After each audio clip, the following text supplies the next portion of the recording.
Well, to explain more about the strain that Texas hospitals are experiencing right now with this increase in COVID-19 patients, we're joined by Dr. Brittany Bankhead Kendall. Dr. Kendall is a trauma surgeon and critical care physician at Texas Tech University in Lubbock. She's also an assistant professor at the university. Dr. Kendall, thanks so much for being with us tonight. We certainly appreciate your time and your insight. Briefly tell us kind of what the situation is now at your hospital, number one, and number two, how have you seen hospitals' treatment of COVID-19 patients evolve since the spring? Yeah, so at my hospital, I'm also in West Texas. So along with these Odessa and El Paso and Lubbock hospitals, we are busing in nurses, busing in healthcare workers. We are giving physicians credentialing quickly, emergently, because we just don't have enough people to take care of everybody, even with all of us here and pitching in. We're opening up new COVID ICUs almost every week as we are at capacity, and we continue to push our capacities because they just keep coming. As far as the evolution, so I actually started last year in my year of critical care training in Boston. And so I was in Boston in March with one of the very first United States surges. And that was when we really didn't know how to treat COVID at all. And we're really flying by the seat of our pants and kind of throwing the kitchen sink at this new virus and really communicating with some other surgeons and critical care doctors overseas. And luckily, we've evolved a little bit from that. And you were in the ICU just earlier today. Talk a little bit about that experience and also more generally, what I would imagine is the incredible frustration you have to feel as a medical professional seeing this another wave of COVID sweep over the country, quantifiably worse than the first, and that people just don't, in some sense, don't seem to be getting the message. That has to be hard to deal with day in and day out for someone walking in your shoes.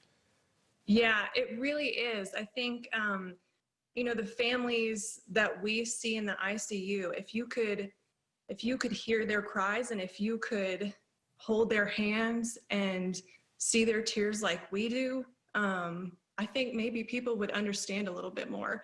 And it's a giant emotional toll on these families to just deal with it internally. And so I don't think that message is propagated as much as it is, you know, for other things.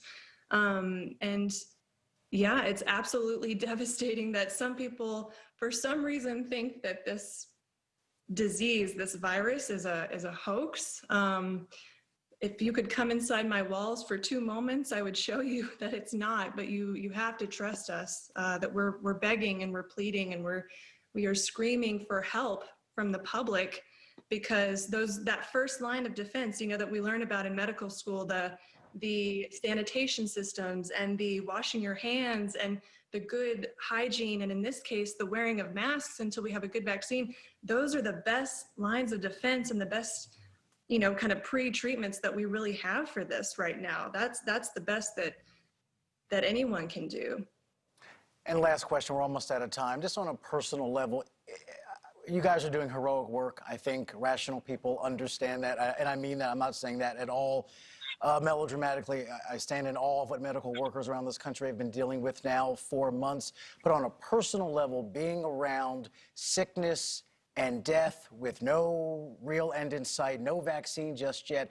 How do you do it every day? Where does your strength come from? Because you have to be not just frustrated, but tired as hell. Yes, that's a good way to sum it up.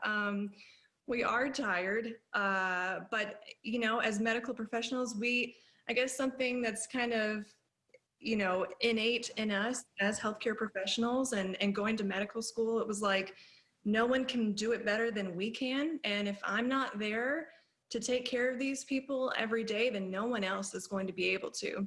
And I am going, especially as a trauma surgeon, that's your job, is to give someone, some family, some patient on the worst day of their life a shot. And that's what all of the world's healthcare workers are doing right now, is just one step, one foot in front of the other, and putting our own emotions and our own mental toll aside for you and for your families.